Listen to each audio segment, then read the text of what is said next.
Magandang araw mga batang sayentipiko! Welcome sa Science sa Bahay! Alam nyo ba na kahit nasa loob lang tayo ng bahay, ay maaari nating maintindihan ang mga nangyayari sa langit? Kuya Frances, sabi ni Mama may solar eclipse daw next month. Ano po yun? At bakit parang nawawala ang buwan? Nagpapahinga ba siya? Hindi nagpapahinga ang buwan. Merong science explanation dyan. Pero, let's explore dito sa bahay. Ang eclipse ay nangyayari kapag ang Sun, Earth, at Moon ay nagkakatapat sa iisang straight line. Ganito po ba? Pero dapat perfect ang alignment. Kaya pala binhira? Tama! May dalawang major types ng eclipse. Una ay ang solar eclipse. Pangalawa ay ang lunar eclipse. Tara, gumawa tayo ng demo gamit ang mga gamit sa bahay. Ako ang araw. Ready for brightness. Ako naman ang Earth. At ako naman ang moon. Now, let's make a mini solar eclipse. We will be using these three materials that can be found inside our homes. First, the flashlight. This will represent the sun. The mirror will represent the moon. And lastly, the globe model will represent the earth. Solar eclipse happens when the sun rays is blocked by the moon that may move towards the earth. Kuya, natatakpan yung liwanag. Yes, natatakpan yung liwanag galing sa sun kapag umagitna yung moon sa earth, na kung saan ganito ang nangyayari. Binablock ng mirror yung liwanag na galing sa flashlight papunta sa earth. Ganon ang solar eclipse. Pero minsan nag-iiba yung itsura. Tama! Iyan ay dahil may tatlong uri o klase ng solar eclipse. Una ay ang total solar eclipse. Pangalawa ay ang partial solar eclipse. At ang panghuli ay ang annular solar eclipse. Yon ang tatlong uri ng mga solar eclipse na kung saan nagkakaroon ng pagkakaiba-iba sa mga shadow or nangyayari during solar eclipse. Ngayon, lunar eclipse naman. Gagamit tayo ng flashlight at wall para mas malinaw ang shadow. Ako ang araw. Ako ang Earth. Ako ang moon. Kung ako ang humarang sa ilaw ng araw, Ako ang natatabunan ng shadow.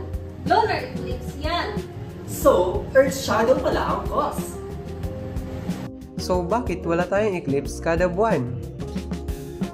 Ang orbit ng buwan ay nakataglid ng ilang degree kaugnay ng lupa. Kaya hindi palaging nakahanay ang mundo, buwan at araw. Kapag ang mundo ay natatabunan ng araw, naglalagay ito ng dalawang uri ng anino sa buwan. Isang mas malaking anino kilala bilang penumbra at isang maliit na mas madilim na anino na kilala bilang umbra. May tatlong uri ng lunar eclipses. Una ay ang total, pangalawa ang partial, at ang pangatlo naman ay ang penumbral. Alam niyo ba, sa isang alamat sa Visayas, ang Bakunawa, isang dragon daw na kumakain ng buwan tuwing eclipse. Kaya naman, ang mga tao ay nag-iingay upang takutin ito. Pero bakit minsan ulang? Ito ay dahil sa Earth's atmosphere. Ina-absorb nito ang ibang kulay, pwera sa red. Inaalaw naman nito ang pagpasok ng red light na nagiging dahilan sa pagkakaroon ng blood moon. Ang romantic naman ng red light sa moon. Now, let's have a recap about eclipse. Here is the solar eclipse and here is the lunar eclipse. In solar eclipse, moon is the center of the two between the sun and the earth, wherein the lunar eclipse is the earth is in between of the moon and the sun. It's quiz time! Ngayon, atin namang balikan kung ano ang inyong mga natutunan sa ating pagtalakay sa solar eclipse at lunar eclipse. Ngayon, magkakaroon tayo ng quiz na kung saan ito ay 5 katanungan lamang. Una, sino ang nasa gitna sa solar eclipse? Ang tamang sagot ay moon.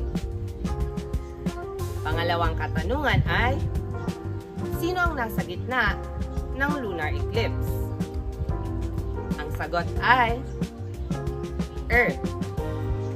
Pangatlong katanungan, pwede bang tumingin diretso sa solar eclipse? Ang sagot ay hindi or no.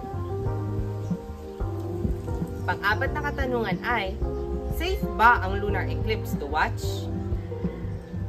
Ang kasagutan ay yes. At ang huling katanungan natin ay, ano ang tawag kapag pula ang moon? Ang sagot ay blood moon. Salamat mga batang siyentipiko! Hanggang sa susunod na episode! Bye!